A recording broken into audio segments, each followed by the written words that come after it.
El Ministerio de Educación presenta Educativamente, un podcast sobre el bienestar socioemocional de nuestras comunidades educativas. Este podcast está compuesto por una serie de conversaciones con especialistas que nos entregan recursos y herramientas pedagógicas para fortalecer el bienestar socioemocional de nuestras comunidades educativas. Este espacio es promovido por el Ministerio de Educación. ¿Qué tal? ¿Cómo están? Bienvenidas y bienvenidos a este espacio de conversación. En este capítulo abordaremos la relación entre las emociones y el desarrollo profesional docente. Hablaremos del concepto emociones y cómo se articula o interpreta tanto a nivel interpersonal como intrapersonal. Además, exploraremos emociones aplicadas al campo educativo y el trabajo docente. Para adentrarnos en este tema, conversaremos con Rodrigo Brito. Rodrigo es psicólogo clínico, licenciado en Filosofía de la Universidad Católica, es doctor en Educación de la Universidad de Nottingham de Inglaterra y trabaja como psicoterapeuta de adultos. Es académico de la Escuela de Psicología de la UAI y además aborda temáticas de bienestar y autocuidado, además de convivencia en contextos escolares desde una mirada mindfulness. Rodrigo, ¿qué tal? ¿Cómo estás? Bienvenido. Gracias, Ramón, por la invitación. Bueno, Rodrigo, como este tema es un poco amplio y lo queremos ir acotando hacia específicamente cómo trabajamos las emociones en el campo docente y en el trabajo que realizan profesores y profesoras en las aulas, partamos un poquito acerca, a grandes rasgos, y después nos vamos reduciendo o acotando, cuál sería la naturaleza y la importancia de las emociones. Ok, como tú dices, un tremendo tema, Claro, muy es muy amplio y complejo, después lo vamos, muy complejo. lo Sí, vamos abordando más en detalle.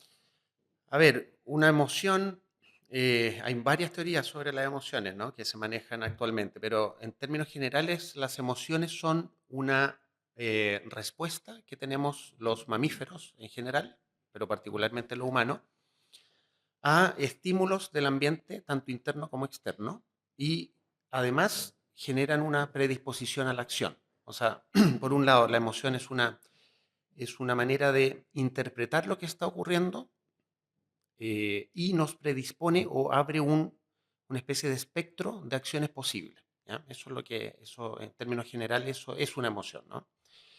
Por otro lado, la emoción es lo que nos permite, digamos, darle textura a nuestra experiencia. La emoción permite sentirnos afectados por la realidad, ¿no? Esto es algo bien básico, pero es muy importante porque en el fondo la emoción es lo que crea, por decirlo así, el clima interno de mi experiencia, ¿no? Entonces, por eso es un tema tan relevante, porque dependiendo del tipo de emociones que prevalezca en uno, de eso depende el tipo de clima en el que yo vivo, para usar esa metáfora. Y por tanto, la función que tiene la emoción es, por un lado, es evolutiva, es adaptativa, en el sentido de que las emociones nos permiten identificar amenazas y oportunidades en nuestro entorno, eso como en primera instancia, pero también nos permiten vincularnos con otros, ¿no? O sea, no hay ningún vínculo que no esté atravesado por algún tipo de emoción. Claro, o sea, primero abordamos las emociones desde lo más evolutivo, la forma en cómo se manejan o se trabajan para la supervivencia, y luego ya pasamos a estos lazos emocionales, a vincularnos con el otro, y ahí pasamos a esta, por decirlo de alguna forma, naturaleza humana que tienen las emociones, ¿no? Cómo nos vinculan con el otro y cómo también entendemos las emociones de los otros, ¿no? Exactamente, Ya. exactamente.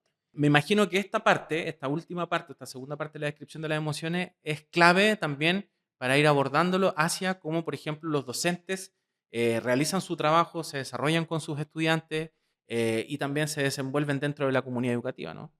Sí, es absolutamente clave. Hay que decir una cosa más para entender eso, ¿no? Que Sí, es el hecho de que digamos, las emociones evolucionaron en los seres humanos. Uno podría elucubrar esto nadie lo sabe a ciencia cierta, pero las emociones evolucionaron no para darnos bienestar, ¿no?, sino que para ayudarnos con nuestra supervivencia. Por claro. eso es que lo que predominan en los seres humanos son emociones de tinte negativo. ¿No? Es decir, hay algunos autores que dicen que tenemos un velcro para lo negativo y Ah, un perfecto. teflón para lo positivo. Ah, perfecto. Por eso es que la ansiedad, el temor, el estrés suelen predominar por sobre la alegría, la calma, etcétera, ¿no? Este es un dato biológico no menor, porque quiere decir que ya estamos predispuestos como seres humanos a estar más bien alerta, en estado de alerta, y más susceptible a tener emociones de amenaza que de otro tipo. Bueno, llevado eso al plano del trabajo docente, bueno, es el trabajo docente y el rol docente es probablemente uno de los roles donde esto se da con más énfasis y con más agudeza. Porque piensa tú que un docente tiene que estar en contacto permanente con docenas de niños, y en algunos casos con cientos de niños al día, y por tanto el roce interpersonal es una probablemente de las profesiones que más roce interpersonal tiene y por tanto más demanda afectiva tiene en el día a día. Por tanto, es muy fácil que un docente viva en estado de amenaza permanente, Claro, en estado de ¿sí? alerta, Porque está esté lleno, pendiente de muchas exacto, cosas. porque hay mucha demanda sobre él, no cognitiva, ¿no? El rol docente no es solo el tema de la transmisión de información.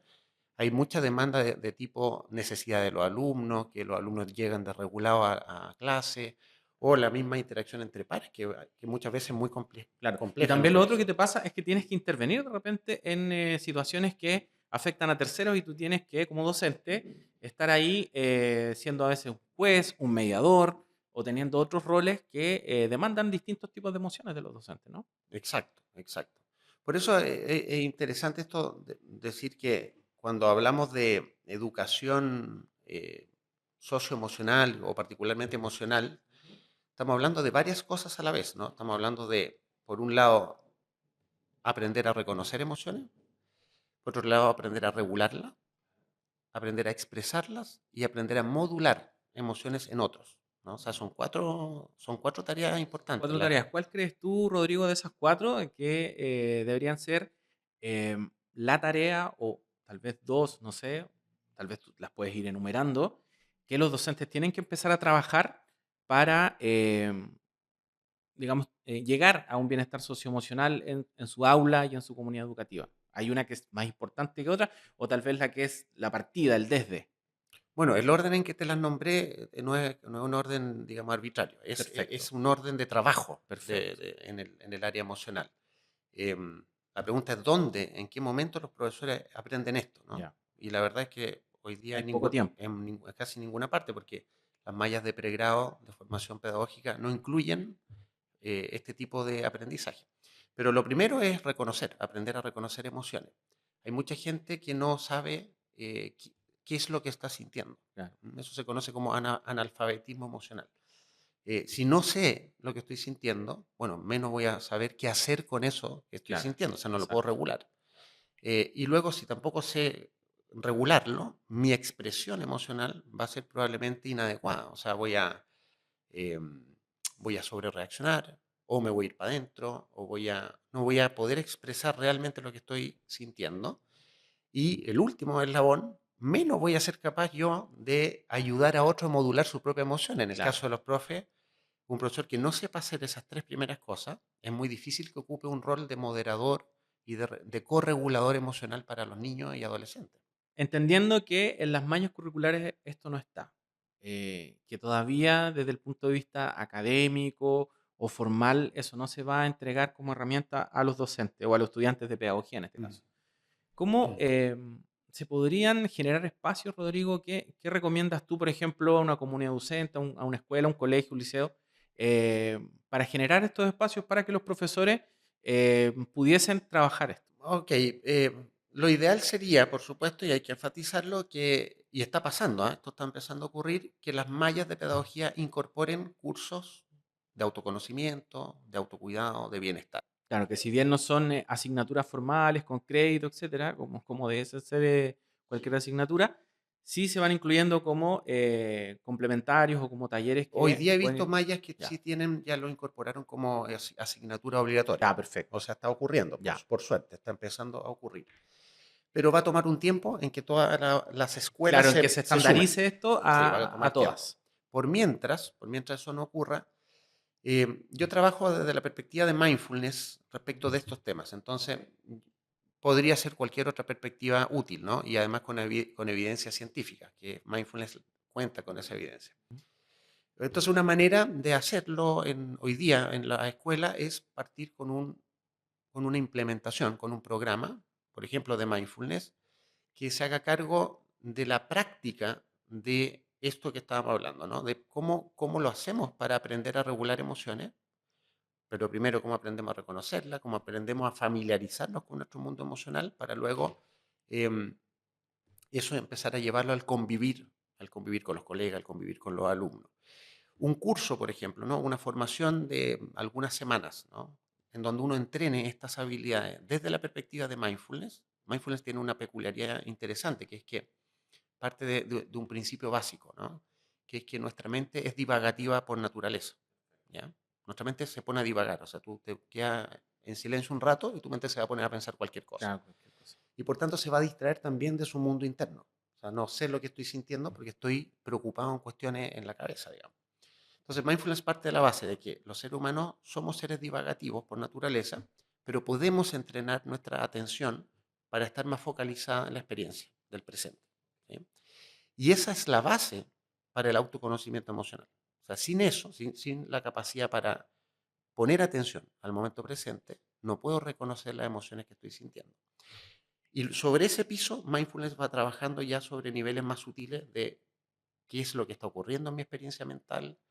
Eh, Hay una serie de anclajes que se usan en mindfulness, como por ejemplo conciencia de la respiración, conciencia de la postura, exploración de la experiencia en el momento presente, bueno, diálogo con otro en forma consciente. O sea, es desarrollo de la conciencia en el fondo.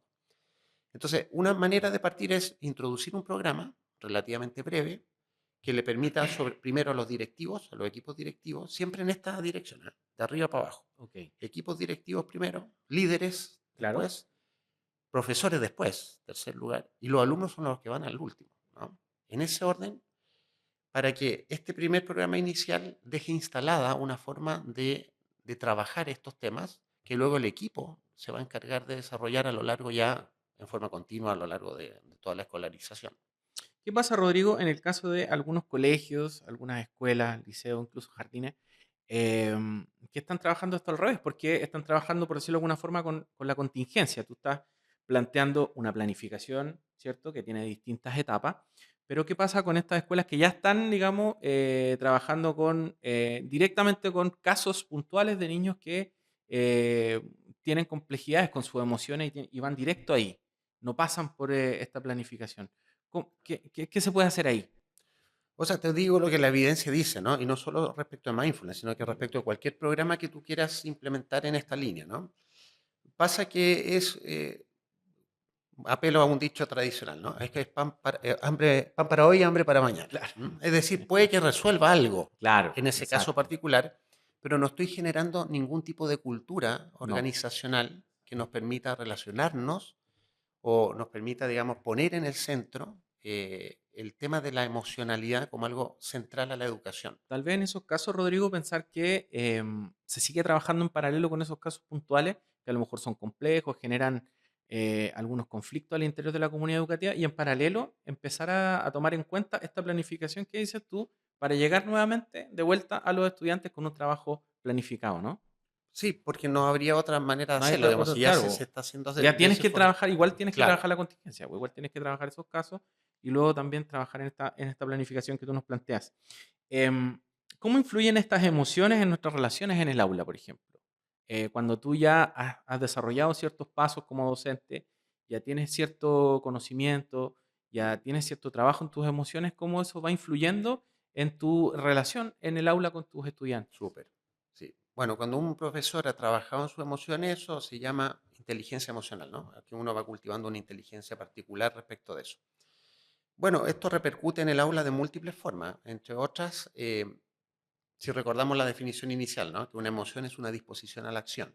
Eso significa que un profesor que tiene inteligencia emocional o una profesora eh, va a estar mucho más disponible emocionalmente para las necesidades que tienen los alumnos. Es decir, va a ser capaz de leer con mucho más precisión qué es lo que necesita ese grupo curso o qué es lo que necesitan algunos de los alumnos en especial que forman parte de ese grupo.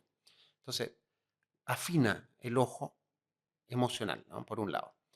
Por otro, en general un profesor que tiene inteligencia emocional genera climas de aula muy positivos, digamos. Es decir, crea climas de confianza, climas basados en el bienestar y de colaboración, ¿no? Es decir, los alumnos sienten mucha más confianza para hablar, expresar, decir lo que sienten, lo que piensan, porque no sienten que va a haber un profesor que los va a reprimir, a Claro, se baja un poco esa presión, baja la ¿no? presión. claro. Es decir, digamos, así como la emoción crea el clima interno, ¿sí? Uno podría decir que un profesor, un docente, crea el clima en el aula, ¿sí? Crea un clima emocional. Es el principal actor en eso.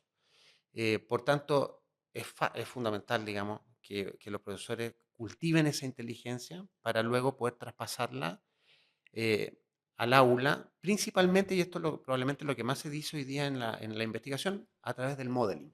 ¿Mm? Perfecto. O sea, los estudiantes van mirando cómo el profesor o la profesora maneja ciertas cosas y eso les permite a ellos también relacionarse de otra forma con sus compañeros o compañeras. Exacto. O sea, digamos, los alumnos están mucho más pendientes, y esto le pasa a los niños en general, Mm.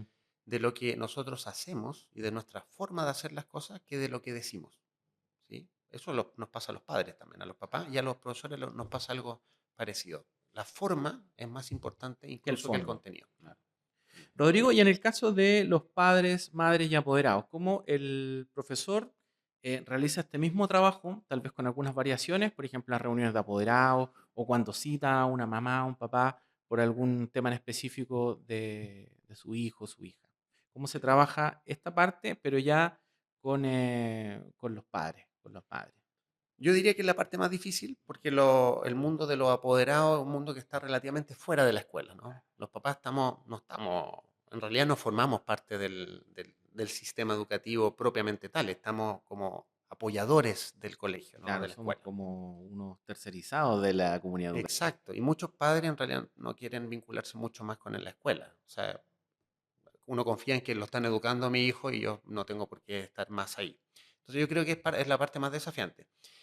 Bueno, ¿qué espacios tienen los profesores para hacer esto? En parte las reuniones de apoderados, en parte las escuelas para padres que se usan en algunos colegios.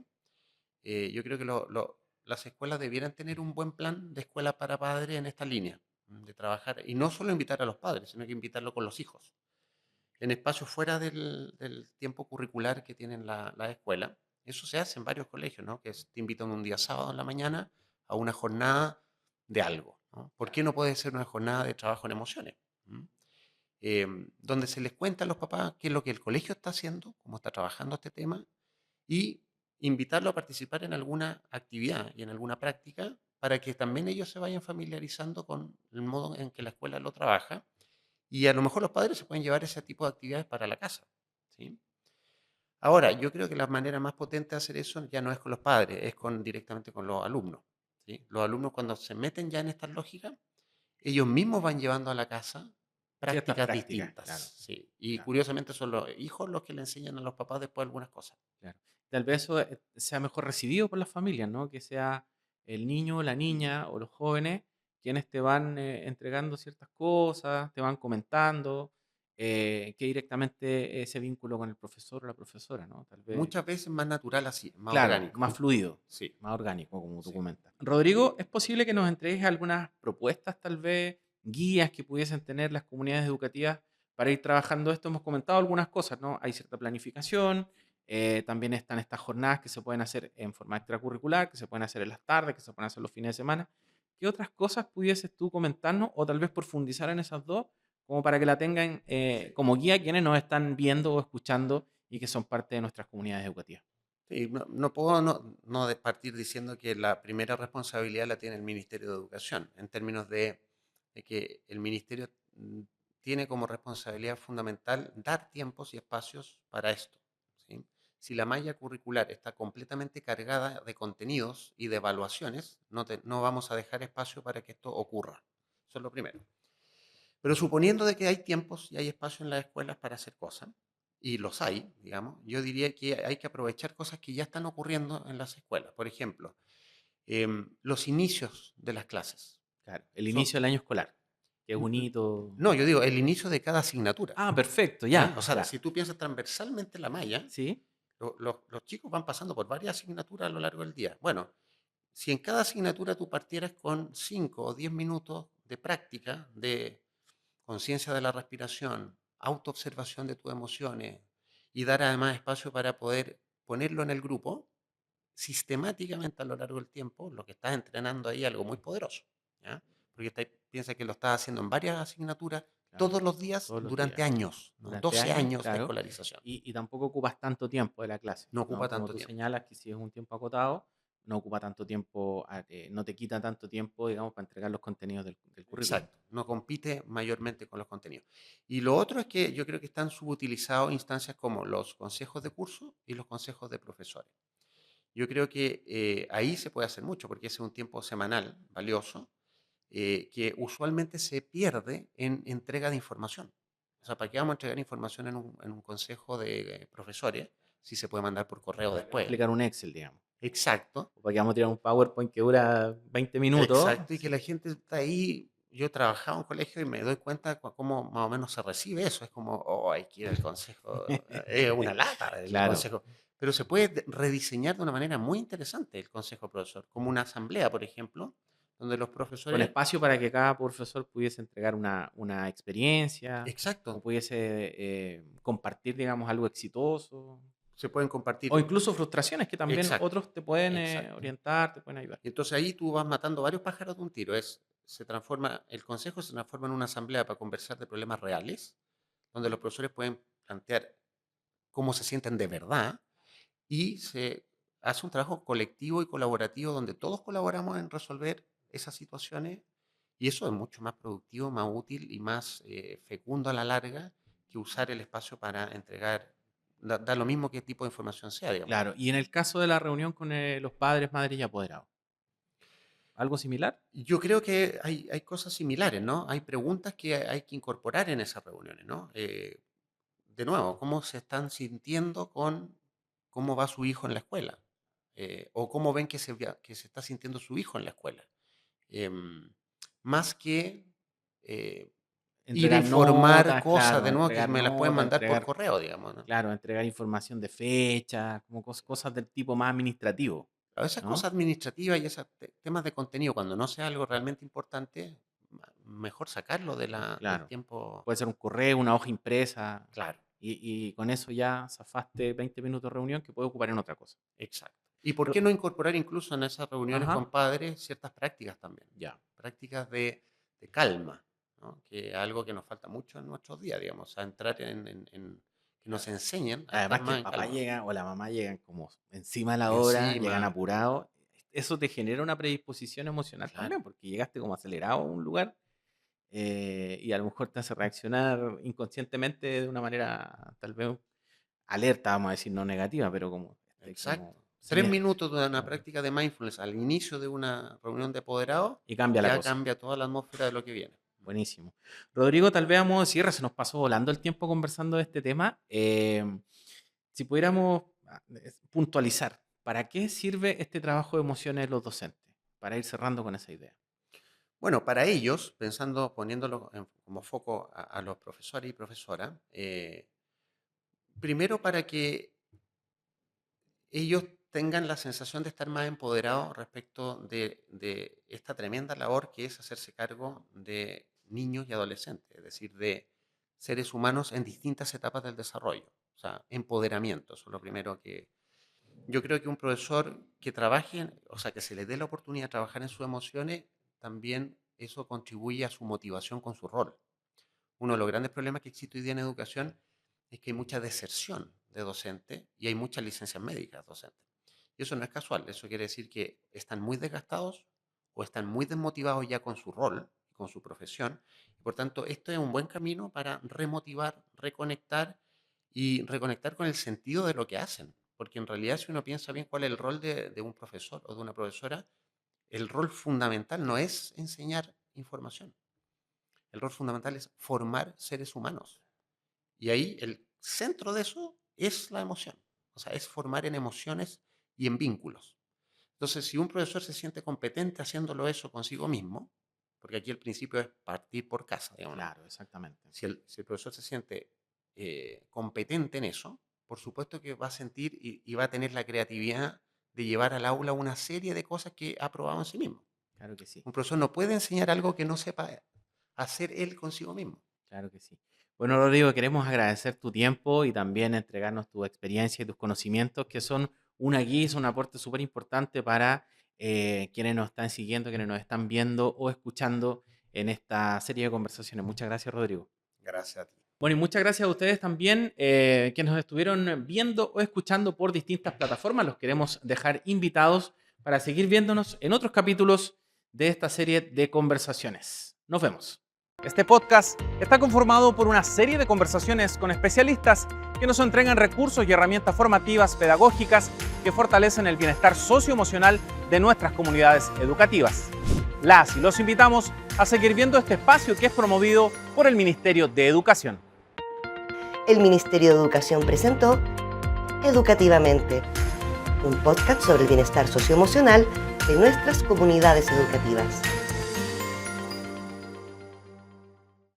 Ministerio de Educación, Gobierno de Chile. Chile avanza contigo.